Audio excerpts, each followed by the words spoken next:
हरि के करार नहीं कानी को जानेला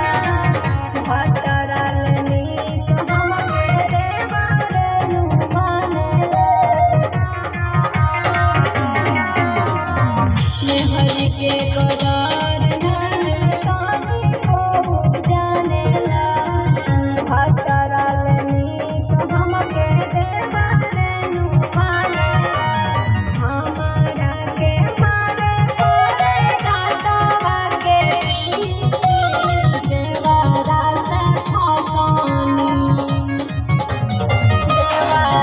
से फसानी अरे भटरल के देवरा से फसानी।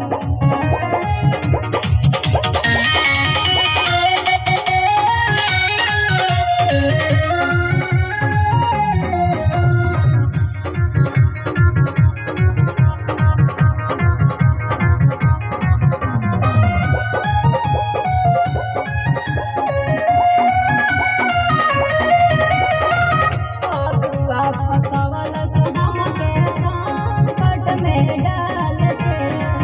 के